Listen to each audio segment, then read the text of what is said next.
The dust of the Missouri Trail clung to the wagon wheels like a second skin, a constant reminder of the journey's toll. Elias Thorne, his knuckles white on the reins, squinted against the late afternoon sun, its light painting long, weary shadows across the vast, undulating landscape.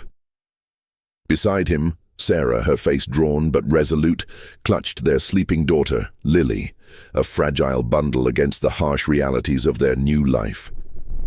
They were two of many, lured by the promise of fertile land and a fresh start in the burgeoning territories of 1854.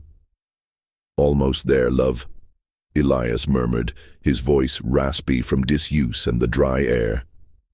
He scanned the horizon, searching for any sign of independence, the small, hopeful town that was to be their new home. A cluster of rudimentary buildings slowly materialized, nestled amongst the trees, a beacon of civilization in the untamed wilderness. Independence was a cacophony of sounds and smells. The creak of wagons, the distant braying of mules, the acrid scent of wood smoke, and the chatter of new arrivals. It was bustling, chaotic, and brimming with a raw, untamed energy. Elias navigated the wagon through the dusty streets, past makeshift storefronts and tents, until they reached the small parcel of land they'd acquired sight unseen. It was a modest plot, dominated by a small, sturdy cabin, thankfully already built, a testament to earlier pioneers. Their first few weeks were a blur of back-breaking labor. Elias cleared land, planted the first seeds of corn, and reinforced the cabin. Sarah, with Lily often strapped to her back, tended to the garden, cooked over an open fire, and transformed the rough cabin into a semblance of a home. Exhaustion was their constant companion, but a quiet hope began to take root in their hearts. One Sunday, seeking a sense of community and spiritual solace, they decided to attend the local church. It was a small, unassuming structure, built of rough-hewn timber, standing at the edge of town, slightly apart from the other buildings. A simple bell tower rose above it, its bells silent for now.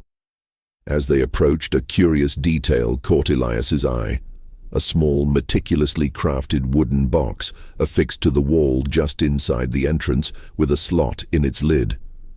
It was weathered, but its craftsmanship suggested a certain reverence. The interior of the church was sparsely decorated, with rough wooden pews and a simple altar. The congregation was small, mostly farmers and their families, their faces etched with the hardships of pioneer life. Reverend Silas Croft, a man with a booming voice and eyes that seemed to hold a profound, unsettling stillness, delivered a sermon on faith, sacrifice, and the enduring strength of the community. His words were comforting, yet there was an undercurrent, a peculiar intensity in his gaze that Elias couldn't quite place. After the service, as people began to file out, Elias noticed several parishioners approach the wooden box near the entrance. One by one they would pause, reach into their mouths, and then, with a brief, almost imperceptible gesture, drop something small and white into the slot. A shiver ran down Elias's spine. He nudged Sarah, his brow furrowed. "Did you see that?" he whispered. Sarah, who had been distracted by Lily fussing, shook her head. "See what, dear?" As they neared the exit, a stout woman with kind eyes, Mrs. Gable, a neighbor they'd briefly met, offered them a warm smile. "Welcome to our flock, newcomers. It's a blessing to have you." "Thank you, Mrs. Gable," Elias replied, trying to sound casual. "We appreciate the welcome. If you don't mind me asking, what is that box for?" He gestured subtly towards the wooden container. "Mrs." Gable's smile faltered for a moment, a fleeting shadow crossing her face before it was quickly replaced by a practiced cheerfulness. "Oh, that's a tradition, dear. A symbol of our devotion. A way to offer a piece of ourselves to the Lord and the Church. It strengthens our bond, you see." She paused, her gaze lingering on Elias with an odd intensity. "Perhaps one day you too will understand its true meaning." Her words, seemingly innocuous, left Elias with a growing sense of unease. He watched as another parishioner, an older man, approached the box, his hand trembling slightly as he dropped something into it. The clink was barely audible, but it echoed in Elias's mind. He couldn't shake the feeling that something was deeply, fundamentally wrong. As they stepped out into the crisp Missouri air, the sun dipping below the horizon, painting the sky in hues of orange and purple, a chill that had nothing to do with the temperature settled over him. He looked at Sarah, her face still tired, but now also tinged with a similar apprehension. They had come to Independence seeking peace and a new beginning, but a strange, unsettling mystery had just begun to unfold. If you enjoyed the first chapter and want to see how this mystery unravels, make sure to subscribe to the channel. This is a fictional story. The days following their first church visit were marked by a simmering disquiet in the Thorne household. Elias couldn't shake the image of the parishioners dropping objects into the box, nor the evasive smile of Mrs. Gable. Sarah, though outwardly practical, found herself listening more intently to the murmurs in town, the snippets of conversation that drifted through the market square. "It's just a custom," Sarah tried to reassure Elias one evening, stirring a pot of stew over the crackling fire.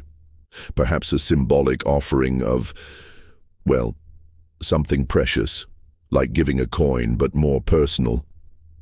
Elias grunted, sharpening his axe by the flickering lamplight. "Personal, yes, but what kind of offering requires you to reach inside your mouth?" It looked unnatural. He remembered the slight grimaces, the subtle movements of jaws, as if something was being pried loose. The next morning, while trading flour for fresh vegetables, Sarah overheard a hushed conversation between two women. "Did you hear about the miller's boy?" one whispered, glancing nervously around. "He's been sickly ever since." She trailed off, her eyes darting to the church in the distance. The other woman nodded solemnly. "It's the fever, they say. But I tell you, ever since his mother, well, you know." Her voice dropped to an almost inaudible level, but Sarah caught the word offering. Later that week, Elias needed supplies from the general store. The proprietor, a grizzled man named Old Man Hemlock, had been in Independence since its earliest days. He was a man of few words, but his eyes held the wisdom of decades. Elias, feigning casual interest, brought up the church. "Reverend Croft seems a pious man," Elias began carefully. Hemlock grunted, wiping down the counter with a stained rag. "Pious enough. Keeps the peace mostly." Elias pressed on. "And the traditions there, some of them seem a little unique." Hemlock paused, his hand still. He looked at Elias, a long, appraising stare. "You mean the offerings?" Elias nodded, trying to appear nonchalant. A deep sigh escaped Hemlock's lips. "It started a few years back after the diphtheria outbreak. Hit the town hard. Reverend Croft, he rallied the folks, preached about the need for greater sacrifice, a more profound dedication to God to ward off such scourges. Said the usual offerings weren't enough. Needed something of the body, a piece of ourselves, he called it, to truly show devotion, to cleanse the community." Elias felt a cold dread creeping up his spine. "Of the body," he repeated, his voice barely a whisper. Hemlock leaned closer, his voice dropping. "Aye, at first it was small things, a lock of hair, a nail clipping, but then it changed. Started asking for teeth." The word hung in the air, heavy and grotesque. Elias felt a sudden nausea. Teeth. Why teeth? Hemlock shrugged, but his eyes held a haunted look. "Said they were the hardest part of us, the most enduring, a true sacrifice. Said it cemented the congregation's bond, made them pure, and some folks started getting better, or so they claimed. The fevers, they eased, the crops, they flourished. Fear's a powerful motivator, young man, and when desperation sets in, people will do anything to believe there's a solution." Elias felt his blood run cold. This wasn't some quaint tradition. It was a deeply disturbing ritual.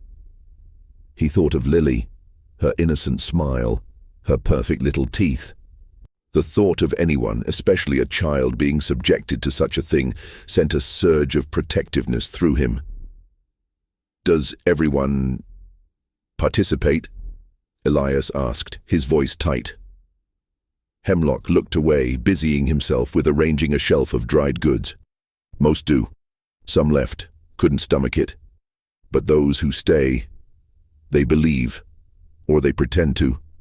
It's hard to tell the difference sometimes in a small town. The Reverend, he's got a way about him, a persuasive tongue." Elias left the store, his mind reeling. The innocent charm of independence had vanished, replaced by a sinister shadow. The mystery wasn't just about a strange custom, it was about a town gripped by a disturbing belief, a church that demanded an unthinkable price for its blessings. He had to tell Sarah, but how would she react? And what could they, two new settlers, do against such a pervasive, deeply ingrained practice? The wind that rustled through the nascent field seemed to carry whispers, ominous warnings that chilled him to the bone. They had stepped into something far more complex and unsettling than they could have ever imagined. The idyllic new life they sought now felt like a fragile illusion, threatened by a darkness lurking beneath the surface of this seemingly peaceful community. The revelation from Old Man Hemlock hung heavy in the air between Elias and Sarah that evening. Lily thankfully was asleep, her peaceful breathing a stark contrast to the turmoil in her parents' minds. Sarah's face, usually so composed, was pale, her eyes wide with a mixture of disbelief and horror. "Teeth?" she whispered, the word tasting bitter on her tongue. "They ask for teeth. What kind of god demands such a thing?" Her voice rose slightly, betraying the tremor in her hands. Elias recounted Hemlock's words, the story of the diphtheria outbreak, Reverend Croft's sermons, and the town's desperate embrace of this macabre ritual. "He preys on their fear, Sarah. He convinces them that their very salvation, their children's health, depends on this grotesque sacrifice." "But how can people believe it?" Sarah cried, pressing her hands to her temples. "It's barbaric. What if they expect us to do it? What if they expect it of Lily?" Her voice cracked on her daughter's name, a primal fear seizing her. Elias pulled her close, his arms a protective shield. "They won't. We won't. Never." His conviction was absolute, but the cold dread lingered. How do you defy a community gripped by such a pervasive delusion, especially when that delusion is intertwined with their faith and their very sense of survival? Over the next few days, Elias observed the townsfolk more closely. He noticed the subtle gaps in some smiles, the way certain individuals spoke with a slight lisp or covered their mouths when they laughed. It wasn't just a few, as he had initially thought. It was many, perhaps even the majority. A pervasive quiet seemed to settle over the townspeople when the church or Reverend Croft was mentioned, a veiled deference that bordered on fear. He tried to talk to other newcomers, those who had arrived in recent months. A young couple from Ohio, the Walkers, seemed just as bewildered. "We heard whispers," Mrs. Walker confided, her eyes wide. "Strange talk about offerings of the self. We thought it was just local superstition, nothing more, but the way they look at you, the older folks, as if they're testing your loyalty." Elias decided he needed more direct evidence. He waited until a Tuesday afternoon, when the church was typically empty. He told Sarah he was going to check on the crops, but instead he walked purposefully towards the church. The air was still, heavy with unspoken secrets. The small wooden building seemed to exude a palpable sense of unease. He pushed open the heavy wooden door. It creaked loudly, echoing in the silent interior. The sunlight, filtering through the small, grimy windows, cast long, dusty beams across the pews. He walked directly to the wooden box. It was sturdier than he'd thought, firmly bolted to the wall. He knelt, trying to peer into the slot. It was too dark, too narrow. He tried to shake it to see if anything rattled inside, but it was solid, immovable. As he stood up, a shadow fell over him. He spun around, his heart leaping into his throat. Reverend Croft stood in the doorway, framed against the bright afternoon sun, his presence filling the small entrance. His eyes, usually intense, now held an unnerving blankness, yet also a knowing glint. "Brother Thorne," the Reverend's voice boomed, calm but resonating with authority. "A little early for Sunday service, aren't we?" Elias's mind raced. He had to feign innocence. "Reverend, forgive my intrusion. I was simply admiring the craftsmanship of this box. It's quite unique." Croft's lips curled into a slow, unsettling smile. "Indeed it is, Brother Thorne, a symbol of our devotion, as Mrs. Gable might have told you. A vessel for the offerings that bind us, that purify us, that keep the darkness at bay." His gaze drifted to the box, a strange reverence in his eyes. "So I've heard," Elias said, forcing a casual tone. "It's a powerful tradition to give so much of oneself." "The most powerful, Brother Thorne," Croft affirmed, taking a step closer. "When one truly commits to the Lord, when one sheds a part of themselves, they are reborn, cleansed, protected. Have you considered your offering, Brother Thorne, and your families?" The question hung in the air, a thinly veiled demand. Elias felt a chill despite the warmth of the afternoon. He met Croft's gaze, a silent battle of wills. "We are new to the ways here, Reverend," Elias finally replied, choosing his words carefully. "We are still learning, but our faith is strong nonetheless." Croft's smile tightened, no longer friendly. "Faith is a seed, Brother Thorne. It needs fertile ground and sometimes a little sacrifice to truly flourish. I trust you will find your path for the sake of your family's well-being. This town, this land, it has seen much hardship. Only through true devotion do we find solace." The Reverend's words were a clear warning, a thinly veiled threat. As Elias left the church, the air outside felt suddenly cold, the sun's warmth a distant memory. He had confirmed his suspicions, but he had also drawn the Reverend's attention.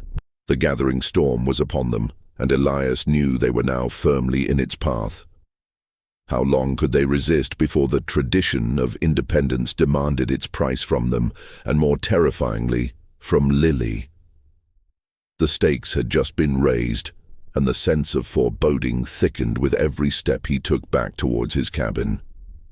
The encounter with Reverend Croft left Elias shaken, the implicit threat hanging heavy in the air. He relayed the conversation to Sarah, whose face grew increasingly pale with each word. They spent their evenings in hushed discussions, weighing their options. Leaving independence was a terrifying prospect. They had poured their life savings into this land, built their hopes on this new beginning. To abandon it would mean destitution, and the thought of uprooting Lily again filled them with despair. Yet staying seemed increasingly dangerous. The pressure from the community began subtly at first. Neighbors, once friendly, now offered polite but wary greetings. Their smiles didn't quite reach their eyes. Mrs. Gable, usually so effusive, became distant, her conversations clipped and brief. It was a silent judgment, a communal cold shoulder that made their isolation palpable. One afternoon, while Elias was tending to his crops, Old Man Hemlock paid him a visit. The old man leaned against the fence, chewing on a piece of straw. "Heard you had a chat with the Reverend in the church," Hemlock said, his voice flat. Elias straightened up, wiping sweat from his brow. "Just a friendly conversation." Hemlock snorted. "Friendly, aye. The Reverend's friendly is like a snake's embrace. He's got his hooks deep in this town, Thorne. Folks here are beholden to him. He came in after the last minister died of the fever, just before the diphtheria, preached of salvation and sacrifice, and when the sickness came, His words found fertile ground in their fear. He promises protection, healing, prosperity, for a price. "A tooth," Elias muttered, the word still sickening. "Aye. He says it's a sign of ultimate devotion, a literal piece of yourself given to God through his chosen vessel, the church. He claims it draws divine favor, that the essence of the community is gathered in that box, protecting them from pestilence and blight." Hemlock spat on the ground. Foolishness, most of it. But people believe what they need to believe to survive, especially when their lives are hard and their futures uncertain. "What happens if someone refuses?" Elias asked, his gaze fixed on Hemlock. The old man looked away, his eyes scanning the distant fields. "Nothing, directly. But bad luck tends to follow. Crops fail. Livestock get sick. Fevers take hold. And the community, they turn their backs. Isolation is a powerful weapon out here, Thorne. People depend on each other. To be ostracized, it can be a death sentence in itself." Elias's heart sank. He understood. The Reverend wielded not just spiritual authority, but also the subtle, crushing power of social exclusion. The following Sunday, Elias and Sarah debated whether to attend church. Sarah was hesitant. What if he calls us out? What if he demands it publicly? Elias knew the risk, but he also knew that their absence would be noted, intensifying the pressure. "We go. We act normal. We show we're not afraid, not yet. We'll simply say we're still considering our vows, our commitment. Buy ourselves more time." The service felt different this time. Croft's sermon was laced with veiled references to wavering faith, to those who held back a piece of themselves from God's true grace. His eyes, though sweeping across the congregation, seemed to linger on Elias and Sarah for a fraction longer. The air was thick with unspoken tension.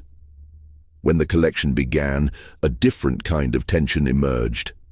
This week, as the offering plate was passed, a small worn leather pouch was also circulated. Elias watched aghast as parishioners, one by one, took a tooth from the pouch, held it for a moment, and then, with a solemn expression, placed it into the offering plate alongside their coins. He realized with a sickening lurch that these weren't their teeth being offered every week, but a communal collection, perhaps from the box, passed around to symbolize their collective ongoing commitment. It was a chilling tableau, a tangible manifestation of their collective sacrifice. As the pouch reached their pew, Elias's hand instinctively recoiled. Sarah's grip on his arm tightened, her nails digging into his flesh.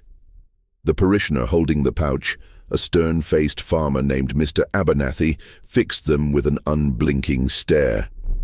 "Brother Thorne, Sister Thorne," Abernathy said, his voice low, "your offering."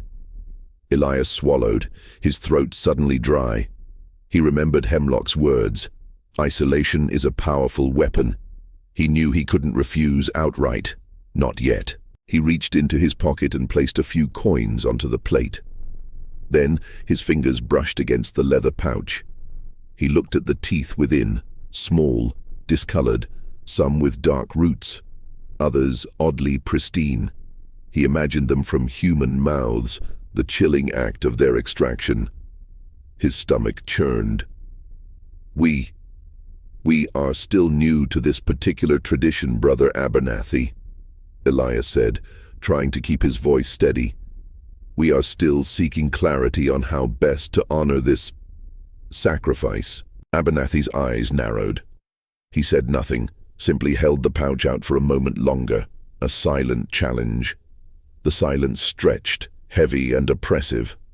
Other parishioners were looking, their gazes curious, expectant, judgmental. Finally, Abernathy slowly pulled the pouch away, his expression unreadable. He moved on to the next pew, but the message was clear. Elias and Sarah had been noted. They had refused to participate in the most significant ritual. Leaving the church that day felt like escaping a suffocating enclosure. The fresh air did little to dispel the sense of dread.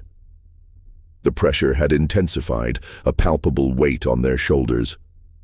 They were outsiders, unwilling to conform to a horrific ritual. The community, led by Reverend Croft, was closing in, and Elias knew that time was running out before they would be forced to make a terrible choice. The storm was no longer gathering, it was breaking. If you're gripped by this unsettling mystery, remember to subscribe to the channel for more.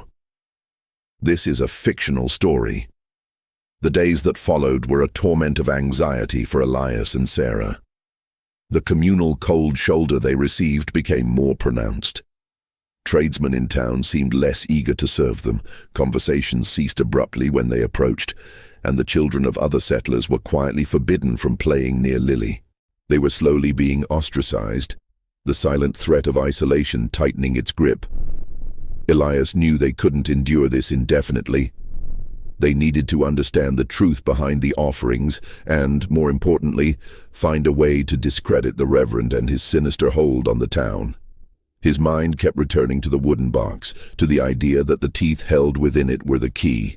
He began to spend more time with Old Man Hemlock, carefully probing for information, piecing together the timeline of events. Hemlock, seeing Elias's genuine concern and quiet determination, began to offer more details, albeit with a heavy heart. Before Reverend Croft, Hemlock explained one evening, huddled over a flickering lamp in the back of his store, there was Reverend Miller, a kind man, truly, but he fell ill, a wasting sickness. Croft arrived shortly after, claiming to be sent by a higher calling to bring spiritual strength to a suffering flock. He preached of God's displeasure, of the need for purification. When the diphtheria came, people were desperate, open to anything that promised relief. And the teeth, Elias pressed. He said they were symbolic at first, Hemlock recounted, his voice low. A way to shed the old self, to be truly reborn. He began with small donations, then locks of hair, then the nails. But when the diphtheria deaths mounted, he declared that only the strongest, most enduring part of the body would suffice. The teeth. He convinced them it was a profound act of faith, a shared sacrifice that would protect the whole community. And when some started to recover, when the sickness finally receded, they attributed it to the offerings. It became proof. But it's not proof, is it? Elias said, his voice hushed. It's superstition, fear. Hemlock nodded, his gaze distant. Aye, but when you're facing death, common sense often takes a back seat to desperate hope. And the Reverend? He has a way of twisting hope into something dark.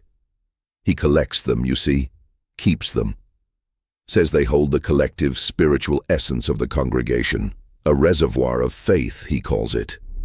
Elias's mind spun. A reservoir of faith. Or perhaps a physical manifestation of his control, a macabre trophy cabinet. Does anyone know what he does with them? Hemlock shook his head. He's very secretive about the box. No one else touches it. He opens it only in the deep of night, they say, to add the new offerings. Some claim he conducts rituals over them, fortifying the church, the town. The image of Croft performing dark rites over a pile of extracted teeth sent a shiver down Elias's spine. He needed to see inside that box, to understand what lay within, and what purpose it truly served. He began to plan, meticulously. The church was usually locked at night, but a building made of rough timber wouldn't be impossible to breach. One moonless night, with Sarah's terrified but resolute blessing, Elias slipped out of their cabin. The air was cold, the silence of the wilderness broken only by the distant hoot of an owl. He moved stealthily through the sleeping town, his heart pounding in his chest. The church stood dark and imposing against the faint starlight. He found a loose plank on the back wall near the foundation, just as Hemlock had hinted might exist in older, quickly constructed buildings. With careful leverage from a crowbar he'd brought, he managed to pry it open just enough to squeeze through. The interior was pitch black, a suffocating darkness. The scent of old wood and something else, something vaguely metallic and earthy, hung in the air. He fumbled for the lantern he carried, its beam cutting through the gloom, illuminating the familiar rows of pews and the altar. His gaze immediately fell on the wooden box. He approached it, his breath catching in his throat. It looked even more sinister in the dim light. He examined the slot. Too small. He tried to pry open the lid, but it was locked, secured with a heavy, rusted padlock. Frustration surged. He looked around, searching for any other access point. His eyes fell on the wall behind the altar. There was a faint outline, barely visible, suggesting a hidden compartment or a door. He pressed against it, and to his surprise, a small, cleverly disguised wooden panel swung inward with a soft click. Behind it, bathed in the beam of his lantern, was a small, dusty alcove. And there, on a shelf, was not just the one box but several similar boxes, smaller but clearly designed to hold the same grim contents. He carefully opened one. The sight that greeted him turned his stomach. Not just teeth, but dozens, hundreds of them, piled together, gleaming faintly in the lamplight. Some were perfectly white, others yellowed. Still others stained with faint streaks of brown. It was a ghastly collection, a silent testament to the town's forced sacrifice. But then, he noticed something else. Mixed in with the human teeth were other, smaller objects. Tiny bones, fragments of what looked like claws, and a few, very distinct, animal teeth, canine teeth. And something that looked disturbingly like a shard of human bone, clearly not from a tooth. A wave of nausea washed over him. This wasn't just about collecting teeth for symbolic devotion. This was something far more twisted. The Reverend was not just preying on their fear. He was using these offerings for some darker purpose, a purpose that involved more than just human teeth. The implications were horrifying, and the mystery had just deepened into something truly sinister. He had unearthed a truth, but it was a truth more terrifying than he could have ever imagined. He had to get out, and he had to expose this. Elias stumbled out of the church, the cold night air doing little to clear the images seared into his mind. The sight of those boxes, overflowing with teeth, mixed with animal bones and disturbing fragments, had sickened him to his core. He reached his cabin, his hands trembling as he recounted his discovery to Sarah. "It's not just teeth, Sarah," he whispered, his voice hoarse. "There were animal bones, small ones, and something else. It looked like a piece of human bone, not a tooth. And the sheer number of them, far more than this town's population could account for through natural loss." Sarah listened, her face a mask of horror. Animal bones, what could he possibly be doing with them, and where are they all coming from? Elias paced their small cabin, his mind racing, trying to piece together the fragments of the puzzle. Hemlock said he performed rituals over them. He called it a reservoir of faith. But what if it's not faith he's collecting? What if it's something else entirely? A chilling thought began to form in his mind, grotesque and terrifying. The next morning, Elias visited Hemlock again, his demeanor urgent. He described what he had seen in the hidden alcove. Hemlock's usual stoicism cracked, replaced by a profound unease. "Animal bones," Hemlock repeated, his voice barely audible. "And other fragments? By all that's holy." He ran a hand through his thinning hair. "You say there were many boxes, more than just the one at the entrance?" Elias nodded grimly. "A whole shelf full." Hemlock slumped onto a wooden stool, his face ashen. "This is worse than I ever imagined. The Reverend, he arrived from the east. Said he was a traveling preacher, lost his flock to sickness. But he was always strange, always seemed to know things he shouldn't. And that fervor he whipped up, that fear, it was too precise." A sudden memory sparked in Elias's mind, something Hemlock had said earlier. "You mentioned he started with locks of hair and nail clippings. What happened to those?" Hemlock frowned. "I don't know. He preached that they were no longer sufficient. That only teeth held the true essence for protection. Said the others were incomplete." What if he needed something specific? Elias mused aloud, a horrifying hypothesis taking shape. What if the offerings weren't just symbolic? What if they were raw materials? Raw materials for what? Sarah, who had accompanied Elias, asked, her voice trembling. Elias turned to her, his eyes wide with dawning horror. "Think about it, Sarah. The diphtheria, the miraculous recoveries, the prosperity that supposedly followed, and the Reverend's obsession with protection and purification. What if he wasn't just performing rituals over those teeth? What if he was using them as a component, a part of a much darker, more insidious process?" He looked at Hemlock. "Does anyone ever get their teeth back, or are they just gone?" Hemlock shook his head. "Gone. Forever. He says they're absorbed into the collective spirit of the church, a permanent bond." "What if?" Elias continued, his voice barely a whisper. "The Reverend isn't just a charlatan. What if he's a physician, a twisted kind of doctor who believes he can cure disease or even control it, using the very bodies of the people he claims to protect?" Sarah gasped, her hand flying to her mouth. "You mean he extracts healthy teeth and then uses them to create some kind of concoction or a preventative?" "And the animal bones," Elias added. "Perhaps specific animal parts have been thought to have medicinal properties, even in crude forms.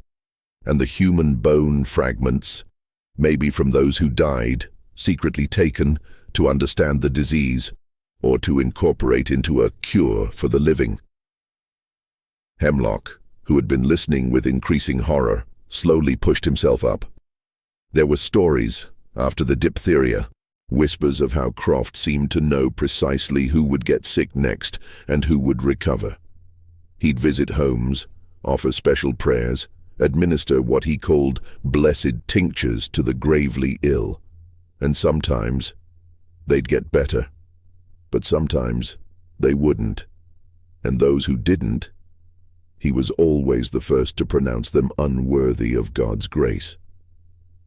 A cold, sickening realization washed over Elias. The Reverend wasn't just collecting teeth. He was experimenting, using the teeth, the bones, perhaps even parts of the deceased, to create a crude, horrific medicine or vaccine against the prevalent diseases of the time. The recoveries weren't miracles.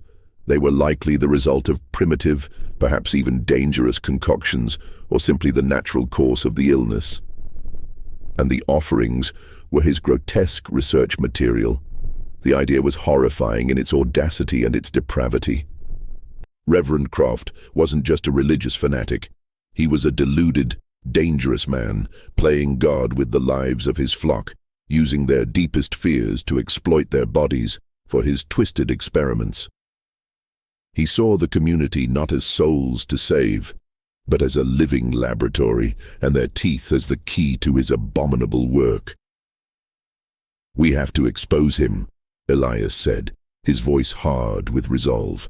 "We have to show them what he's really doing, before he demands another offering, before he hurts someone else." "But how? How do you expose a man who has woven himself so deeply into the fabric of a community's faith and fear? And what proof could they offer that wouldn't be dismissed as the ramblings of outsiders trying to undermine their trusted spiritual leader?" The sinister purpose of the church was now chillingly clear, but the path to stopping it remained shrouded in terrifying uncertainty.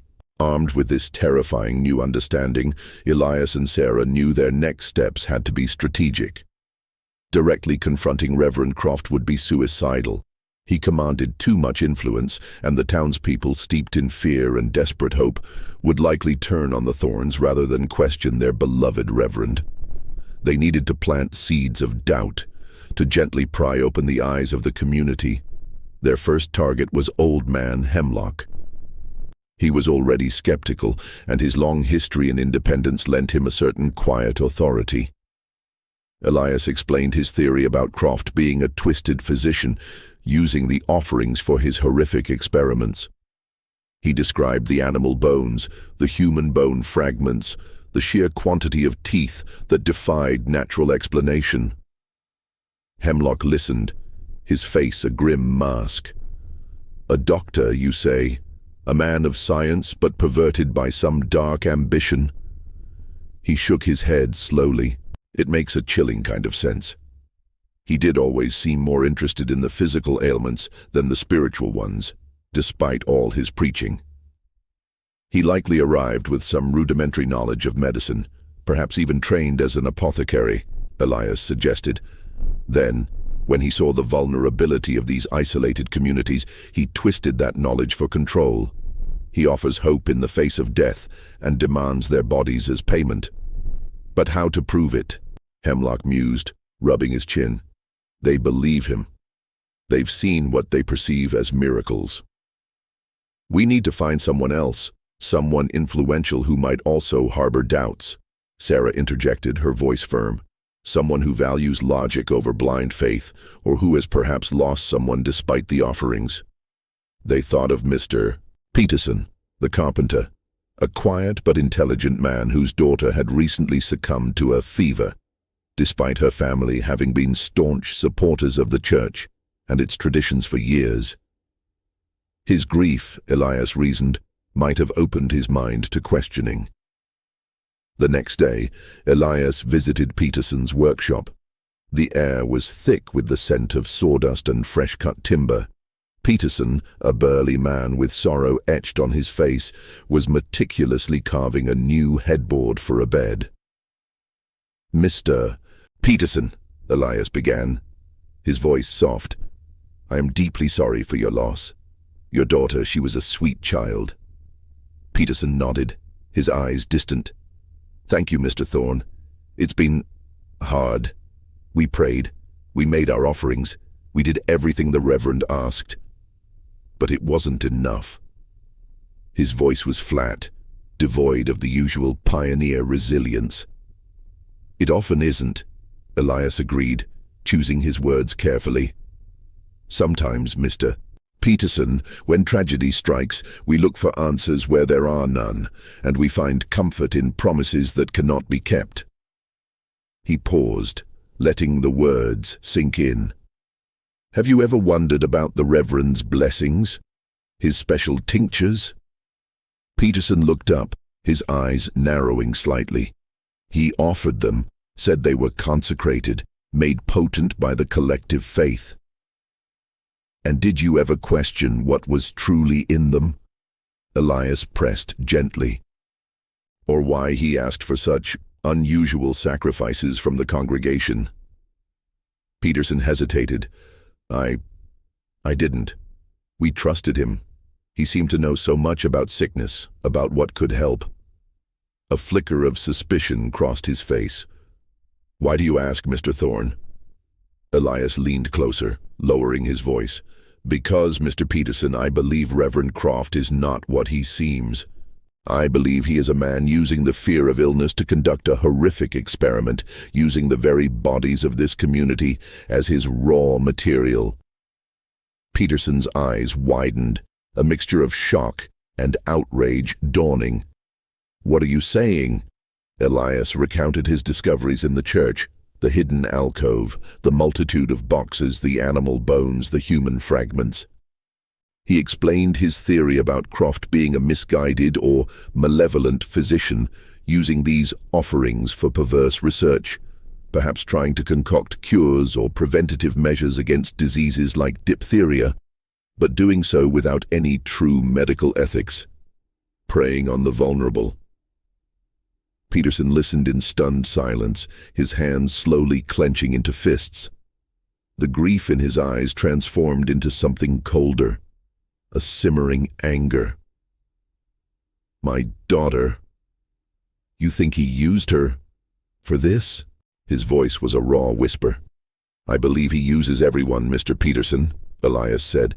"The teeth, the blessed tinctures, the timing of his interventions, it all points to a man who sees this town as his laboratory and its people as his unwitting subjects."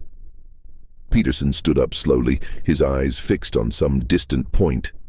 "He promised us salvation. He promised us protection. And he took from us so much." He turned to Elias, his gaze resolute. "What do you propose, Mr. Thorne?" The seed had been planted. Elias felt a surge of hope, but also the chilling realization of the danger they were now in. Croft would not tolerate dissent. He would fight to protect his secret, his power. The confrontation was inevitable, and it would be perilous.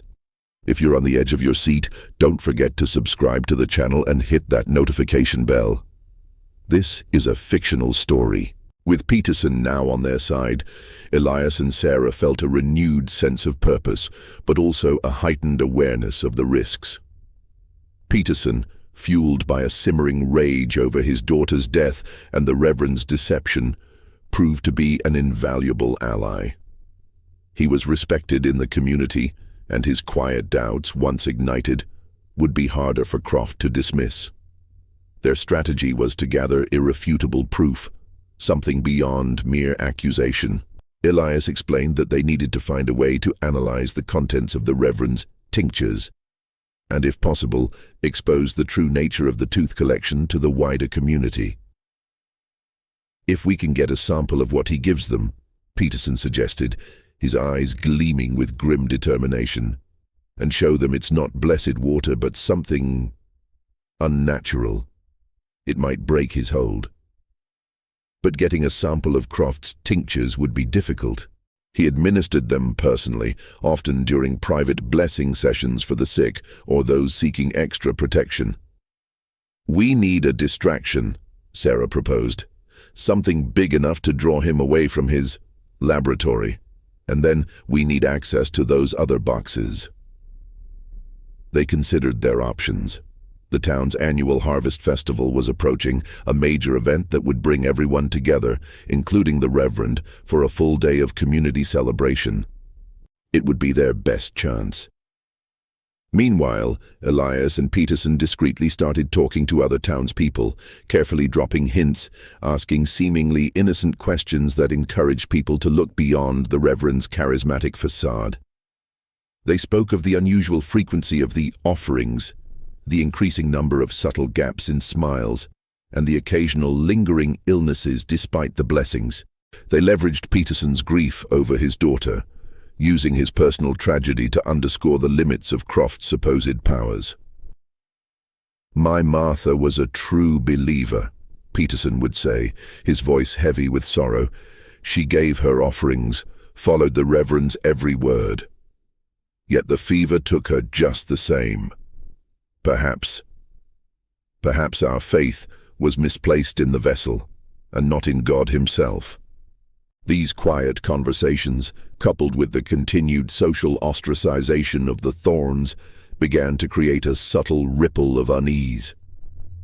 Some parishioners, already nursing private doubts or resentments, started to listen.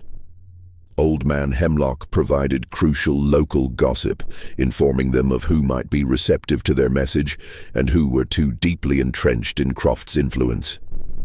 The tension in Independence became palpable. Croft, a shrewd and manipulative man, sensed the shift. His sermons grew more fervent, more demanding, subtly emphasizing the dangers of doubt and the consequences of wavering faith. He would single out individuals with intense, piercing gazes, reminding them of their sacred vows. One Sunday, after a particularly fiery sermon, Reverend Croft approached Elias and Sarah directly as they were leaving. His smile was thin, his eyes hard. "Brother Thorne, Sister Thorne," he purred, his voice deceptively smooth. "I sense a certain restlessness in your spirits. A lack of complete surrender to God's will, perhaps?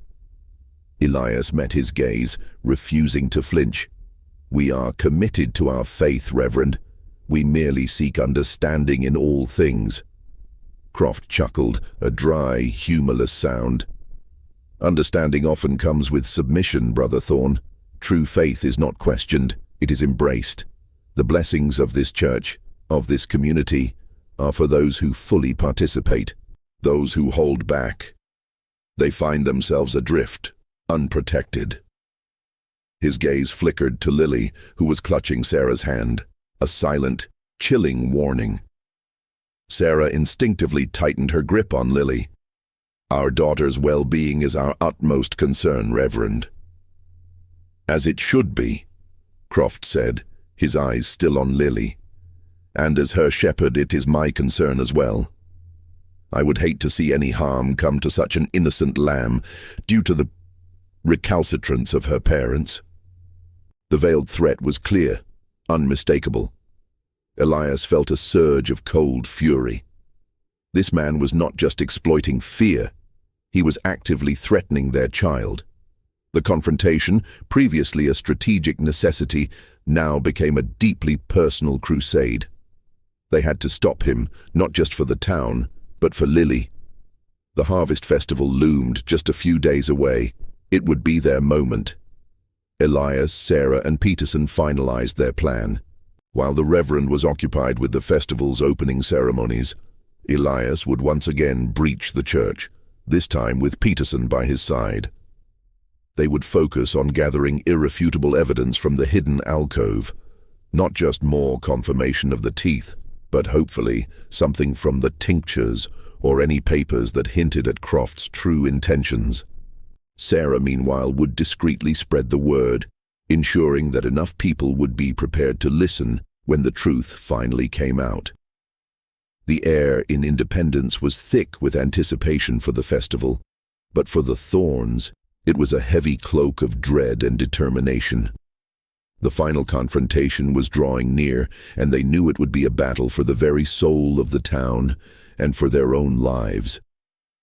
The day of the harvest festival dawned bright and clear, but for Elias, Sarah, and Peterson, the festive atmosphere was a thin veil over their gnawing anxiety. The town square buzzed with activity, makeshift stalls, folk music, the laughter of children.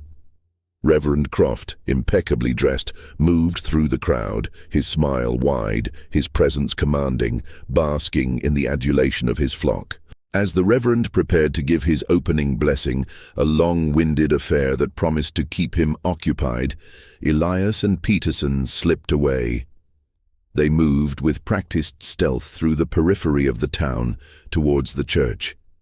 The wooden building seemed to loom even larger, a dark sentinel guarding its grim secrets. They found the loose plank Elias had discovered previously and, with practiced hands, pried it open. The interior of the church was quiet, save for the distant echoes of the festival music. Elias led Peterson directly to the hidden alcove behind the altar. The sight of the multiple boxes, each filled with grotesque offerings, made Peterson gasp. "My God," he whispered, his voice thick with revulsion. "He truly did this." Elias wasted no time. He found a small, locked wooden cabinet at the back of the alcove, one he hadn't noticed in his previous hurried visit. Peterson, a skilled carpenter, quickly worked on the lock, his tools making barely a whisper of sound. Within moments, the latch clicked open. Inside, they found not only more teeth, but also small stoppered glass vials filled with different colored liquids. Some were clear, others murky, some brownish, others with a faint, disturbing red tint. There were also ledgers, filled with the Reverend's precise, elegant handwriting. Elias carefully opened one of the ledgers. His blood ran cold as he scanned the pages. They were meticulously kept records, not of tithes or sermons, but of parishioners' names, their ailments, the dates of their offerings, and notes on their subsequent health, often chillingly concluding with recovery or succumbed.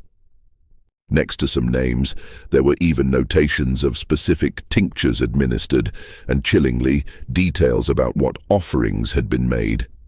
Incisor, upper right; molar, lower left; even bone fragment, child. But what truly horrified Elias were the formulas. Mixed in with religious scripture and philosophical musings were crude recipes for the tinctures, referencing not just herbs and common remedies, but also the essence of the donations. There were explicit instructions on grinding the teeth into powder, on boiling them with certain roots and animal fats, and, in one particularly disturbing entry, a note about a liquid extract derived from bone marrow. He was experimenting, Elias breathed, his voice barely audible. He believed he could create cures using their bodies. He saw them as subjects, not souls. Peterson, his face a mask of grim determination, found a small, sealed jar containing a thick, brownish paste. "This looks like a stronger concoction," he whispered. "We need this. And these ledgers. They are proof." As they gathered what they could, several vials, a handful of the most incriminating ledger pages, and the jar of paste, a sudden, urgent sound cut through the air.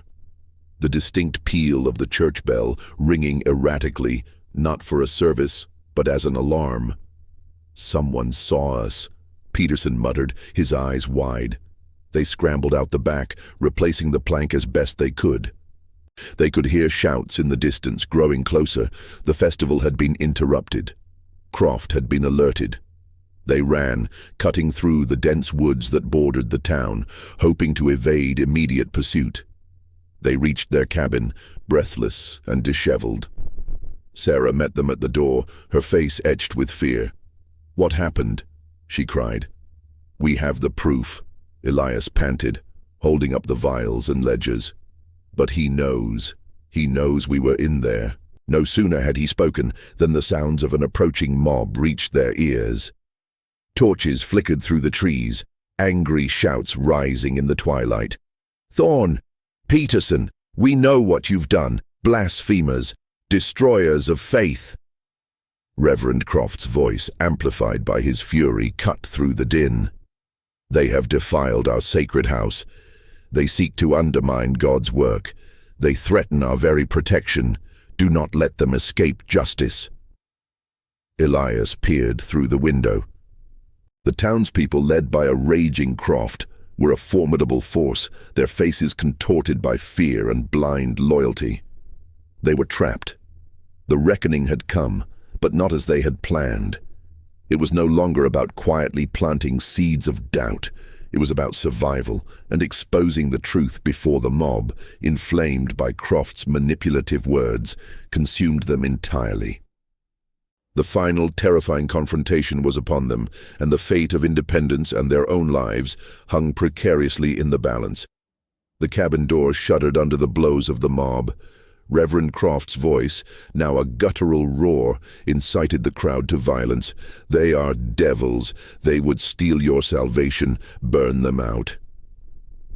Elias, Sarah, and Peterson exchanged desperate glances. Escape was impossible. Fighting was futile. Their only hope was to unveil the truth, here and now, before they were silenced forever. "We have to face them," Elias declared, his voice steady despite the tremor in his hands. "We have to show them." "How?" Sarah whispered, her arm around Lily, who was whimpering, awakened by the commotion. "Through the truth," Peterson said, his eyes burning with resolve. "It's all we have left." Elias grabbed the vials and the ledger pages. "Open the door," he yelled, his voice surprisingly strong, carrying over the noise of the mob. Hesitantly, Peterson unbarred the door. The mob surged forward, torches flickering, faces contorted in anger and fear. Reverend Croft stood at the forefront, his eyes gleaming with a manic triumph. "Stand back!" Elias shouted, stepping onto the porch, his voice cutting through the din. "You are being deceived. This man, your reverend, is a charlatan and a murderer." A roar of outrage rose from the crowd. "Blasphemy! Lies!" Croft stepped forward, a smug sneer on his face. "Do not listen to these serpents, my flock. They seek to sow discord and destroy the blessed sanctuary we have built." "Sanctuary?" Elias retorted, holding up one of the vials, its murky contents visible in the torchlight. "This is not sanctuary. This is a laboratory of horrors. This man is not a shepherd, he is a butcher." He flung the vial towards Croft, who instinctively recoiled. The glass shattered on the ground near his feet, a foul metallic odor rising from the spilled liquid. "This is what he gives you," Elias shouted, pointing at the shattered vial. "This is what he calls his blessings, concoctions made from your very bodies." The crowd wavered, a ripple of confusion spreading through them. "Lies!" Croft roared, his face contorting in fury. "He seeks to turn you against the Lord."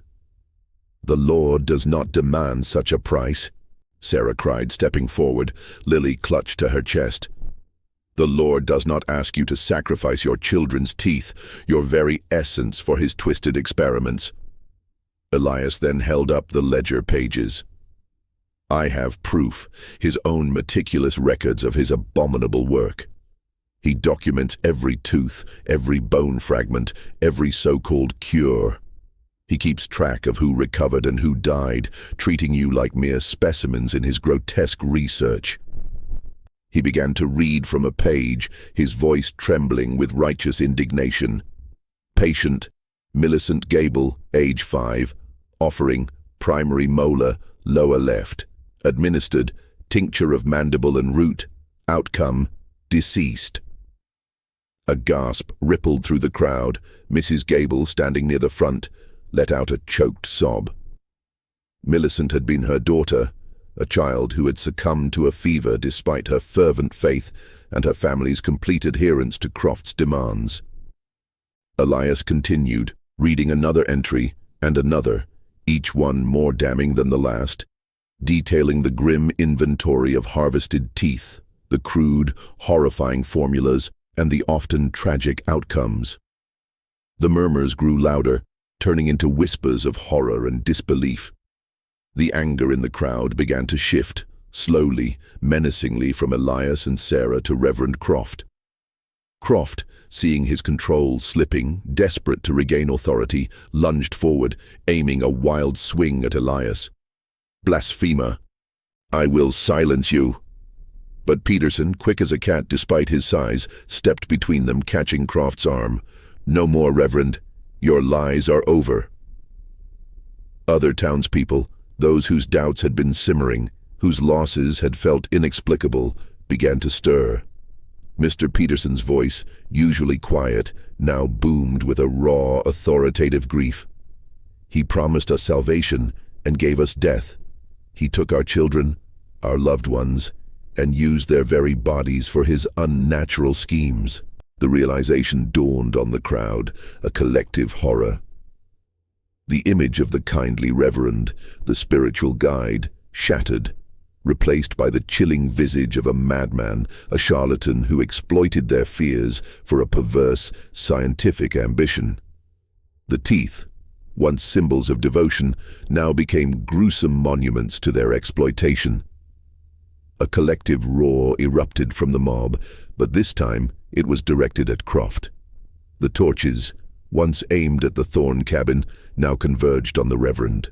He tried to flee, to escape into the night, but the community, fueled by betrayal and rage, surged forward, overwhelming him. They had been blind, but now they saw. Elias, Sarah, and Peterson watched, grimly, as the townspeople, robbed of their faith and dignity, exacted their terrible justice upon the man who had preyed on their deepest vulnerabilities. The air was filled with shouts, the sounds of retribution, and the final, desperate cries of Reverend Silas Croft. In the aftermath, as the dawn broke, casting long, somber shadows over Independence, the remaining boxes of teeth were unearthed from the church's hidden alcove. They were brought to the town square, a macabre testament to Croft's horrific reign. The town grieved, not just for their dead, but for the innocence lost, for the faith betrayed. They slowly began the painful process of dismantling the physical and psychological hold Croft had held over them. Elias and Sarah, no longer outsiders, were seen as the town's saviors, the ones who dared to speak the truth. They chose to stay, to help rebuild, to establish a new sense of community based on honesty and genuine human connection, free from the sinister shadow of the church that collected teeth from its parishioners. And the mystery was solved, the darkness unveiled, but the scars on Independence would serve as a chilling reminder of how easily fear can be twisted into a weapon, and how crucial it is to question even the most comforting of promises. If you were captivated by this intense and unsettling story, make sure to subscribe to the channel and leave a comment telling us what you thought. This is a fictional story,